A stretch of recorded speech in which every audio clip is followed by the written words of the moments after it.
High, I am Rupsa. Welcome back to my স্বপ্নপূর্ণের series day 3। আজকে train থেকে নেমে রাস্তা দিয়ে হাঁটতে হাঁটতে ভিডিওটা শুরু করলাম, কারণ ট্রেনে আজকে ভীষণ ভিড় ছিল। তোমরা নিশ্চয়ই ভাবো স্বপ্নপূরণ জিনিসটা কী, মানে আমি কি করতে চলেছি বা কী সেই শখ। আমি ভেবে রেখেছি যে না, যতদিন না পর্যন্ত আমি সেই শখটা কমপ্লিট করতে পারছি আমি সেটা রিভিল করব না। কারণ আমি যতবারই আগে থেকে কোনো জিনিস বেশি এক্সাইটেড হয়ে সবাইকে বলে বেড়াই, সেই জিনিসটাই কমপ্লিট হয় না। তাই আমি ভেবেছি যবে সেটা কমপ্লিট হবে তবে ভিডিও করে তোমাদের সবার সাথে শেয়ার করব। রাস্তা দিয়ে হাঁটতে হাঁটতে আমি রীতিমতো ঘেমেছি, এসি চলছে তাও আমি ঘামছি।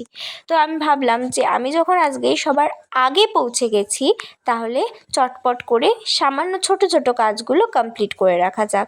তো আমি এখন টিচার্সদের অ্যাটেন্ডেন্সের খাতা সাজিয়ে রাখছি। অ্যাটেন্ডেন্সের খাতা মিলিয়ে মোট 6-7টা খাতা হবে।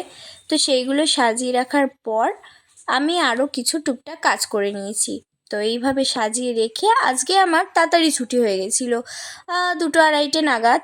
কারণ আজকে ছিল সেকেন্ড স্যাটারডে, তাই জন্য স্কুলের ম্যামদের আগে ছুটি হয়ে গেছিলো, কিন্তু আমরা যেহেতু অ্যাডমিন প্যানেলের ভেতরে পড়ি তাই আমাদের একটু লেট করে ছুটি হয়েছিল, আধা 1 ঘন্টা গ্যাপে। তো ছুটি হয়ে যাওয়ার পর ফাইনালি আমি বাড়ি পৌঁছে গেছি। আর এইভাবেই আজকের দিনটা শেষ হলো। দেখা হচ্ছে ডে 4-এ। ওই যে দেখতে পাচ্ছ আমার বাড়ি, ফাইনালি